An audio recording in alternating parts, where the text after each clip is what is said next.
చెప్పి ఆయన ప్రోగ్రాం కుప్పంలో పెట్టుకుంటాడు.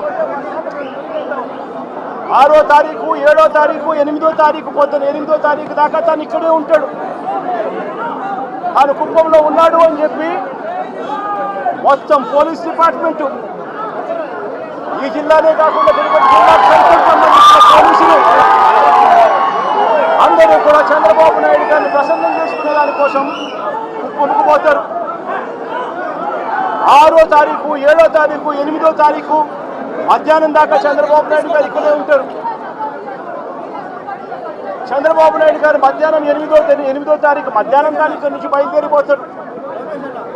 8వ తారీఖు రాత్రి 8:30 గంటలకు టికెట్లు ఇచ్చే కార్యక్రమం జరిగేటప్పుడు ఈ ఘటన జరుగుతుంది. నిజంగా పోలీసులందరూ కూడా చేయాల్సింది ఏమిటి? ఇన్ని లక్షల మంది వస్తారు అని తెలిసినప్పుడు, చంద్రబాబు నాయుడు గారి పర్యటన కూడా అటువైపున ఉంది, కుప్పంలో ఉంది అని తెలిసినప్పుడు ప్రత్యామ్నాయ అరేంజ్మెంట్స్ చేసుకోవాల్సిన అవసరం ఉందా లేదా? కానీ ఎలాంటి ప్రత్యామ్నాయ అరేంజ్మెంట్స్ చేసుకోలేదు. అందరూ కూడా చంద్రబాబు నాయుడు గారి పర్యటనలో నిమగ్నమయ్యారు. 8వ తారీఖు మధ్యాహ్నం దాకా తాను ఇక్కడే ఉంటాడు. 8వ తారీఖు రాత్రి 8:30కు ఘటనలు జరిగాయి. ఎందుకు ఈ ఘటనలు జరిగాయి అంటే ప్రోటోకాల్ ఎక్కడా కూడా లేదు. అందరినీ కూడా నేను ఇక్కడికి వెళ్ళి అడిగితే పద్మావతి పార్క్లో ఒక సెంటర్, పద్మావతి పార్క్ ఎదురుగా ఒక సెంటర్, ఏం సెంటర్ కాదు బైరాగిపట్నం కౌంటర్, బైరాగిపట్టడి కౌంటర్కి ఎదురుగా పార్కులో పొద్దున 9 గంటల నుంచి మనుషులను అక్కడే క్యాంప్ చేయించారు. మనుషులందరినీ కూడా అక్కడే పార్క్ చేయించారు. 8:30కు రాత్రి పార్క్ గేట్లు తెరిచారు. కౌంటర్ లైన్లో నిలబడండి అని చెప్పి గేట్లు తెరిచారు. వెంటనే అందరూ పరిగెత్తుకుంటూ పోవడం, తోపిసలాట జరిగింది. చీకటిలో ఆ పార్కులో పెట్టిన వాళ్ళకి ఏదైనా ఇచ్చారా? కొన్ని మిగిలిన కౌంటర్లలో పెట్టిన వాళ్ళకి ఏమైనా ఇచ్చారా? వాళ్ళను ఎందుకు మొట్టమొదటి గంట నుంచి వాళ్ళు అక్కడికి చేరుకునేప్పటి నుంచి వాళ్ళ లైన్లలో ఎందుకు పెట్టలేదు? ఎందుకు అక్కడ సఫిషియెంట్ పోలీస్ ఫోర్స్ ఇవ్వలేదు?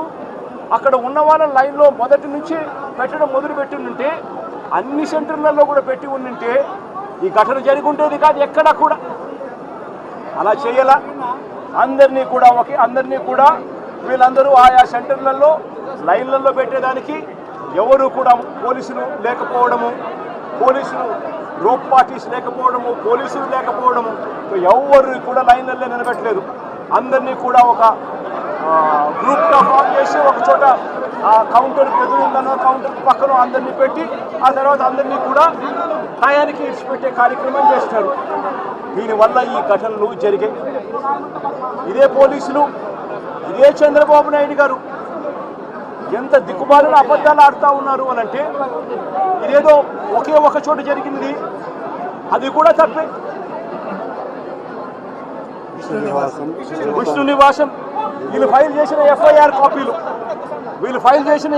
కాపీలో విష్ణు నివాసం దగ్గర ఒకరు చనిపోయిన ఎఫ్ఐఆర్ రిజిస్టర్ అయింది.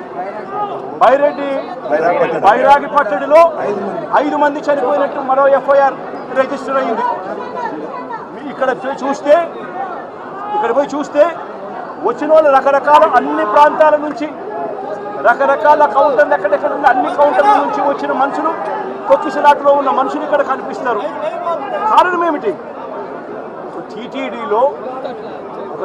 అనే ఒక వ్యవస్థ ఇంత ఇంపార్టెంట్ రోజున, వైకుంఠ ఏకాదశి రోజున ఇన్ని లక్షల మంది వస్తారు అన్న సంగతి తెలిసి ఇంత దారుణమైన అరేంజ్మెంట్లు చేయడం జరిగింది.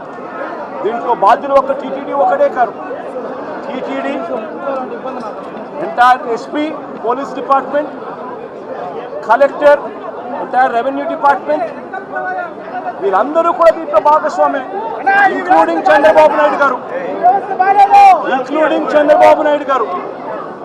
చంద్రబాబు నాయుడు గారు సొంత జిల్లా అన్న సంగతి తెలుసు. చంద్రబాబు నాయుడు గారి ప్రతి సంవత్సరం ఈ వైకుంఠ ఏకాదశి నాడున ఎన్ని లక్షల మంది జనాభాలు వస్తారన్న సంగతి తనకు తెలిసి ఉన్నా కూడా తన ప్రోగ్రాం 6వ తారీఖు 7వ తారీఖు 8వ తారీఖు తన ప్రోగ్రాం పెట్టుకొని ప్రత్యామ్నాయ అరేంజ్మెంట్ తాను చేయకుండా పోలీసులు మొత్తం తన అరేంజ్మెంట్ల కోసం తను పిలిపించుకొని ఇక్కడ గాలికి వదిలేసిన పరిస్థితుల మధ్య ఈ ఘటన చోటు చేసుకోవడం జరిగింది. ఈ ఘటనలో ఇప్పటికే 6 మంది చనిపోవడం జరిగింది. హాస్పిటల్లో ఉన్న వాళ్ళను అందరినీ కూడా పరామర్శిస్తే దేవుని దయ వల్ల ఇప్పుడు హాస్పిటల్లో ఉన్న వాళ్ళు అయితే మాత్రం మరి సీరియస్గా చనిపోయేంత పరిస్థితిలో ఉన్న వాళ్ళు ఎవరూ లేరు అన్నది తెలుసుకోవడం కాస్త సంతోషం. కానీ తీరా చూస్తే దాదాపుగా రుయా హాస్పిటల్, ఈ హాస్పిటల్ అన్ని చోట్ల కలుపుకుంటే దాదాపుగా కనీసం అంటే ఉజ్జాయింపుగా నెంబర్లు చెప్తా ఉన్నారు. ఇక్కడైతే 35 మంది చెప్తా ఉన్నారు. రుయా హాస్పిటల్లో ఎంతమంది ఉన్నారు అన్న సంగతి నాకు ఇంకా పూర్తిగా నెంబర్లు చెప్పలేదు. అక్కడి నుంచి ఇక్కడికి పంపించినారు అని చెప్పి నెంబర్లు చెప్తా ఉన్నారు. ఇక్కడ 2 చనిపోయినారు, రుయా హాస్పిటల్లో 4 చనిపోయినారు అన్న ఇన్ఫర్మేషన్ ఉంది. దాదాపుగా ఉజ్జాయింపుగా 50-60 మంది తొక్కిసలాటలో గాయాలై ఉన్న పరిస్థితుల మధ్య పేషెంట్ కనిపిస్తూ ఉన్నారు. 6 మంది చనిపోయిన పరిస్థితుల మధ్య మొట్టమొదటిసారిగా తిరుపతిలో ఇలాంటి ఘటన చోటు చేసుకుంది. ఇంతటి దారుణమైన పరిస్థితుల్లో వీళ్ళు వ్యవస్థను నడిపే కార్యక్రమం చేస్తూ ఉన్నారు. ఇక్కడ ఉన్న డిపార్ట్మెంటు, ఇక్కడ ఉన్న పోలీసులకు, ఇక్కడ ఉన్న టీటీడీ సంబంధించిన పెద్దలు వీళ్ళెవరికీ కూడా టీటీడీ అన్నది ఎందుకుంది, టీటీడీ అన్న దాని విశిష్టత ఏమిటి, ఇక్కడ ఉన్న పోలీస్ డిపార్ట్మెంట్ కానీ, ఇక్కడ ఉన్న కలెక్టర్లు కానీ, ఎస్పీలు కానీ వీళ్ళు టీటీడీకి సంబంధించిన ఇటువంటి ఇంపార్టెంట్ రోజుల్లో ఎటువంటి జాగ్రత్తలు తీసుకోవాలి అని చెప్పి వీళ్ళందరికీ కూడా దశాబ్దాలుగా ప్రోటోకాల్ ఉన్నా కూడా వీళ్ళెవరూ కూడా పట్టించుకునే పరిస్థితులు లేరు.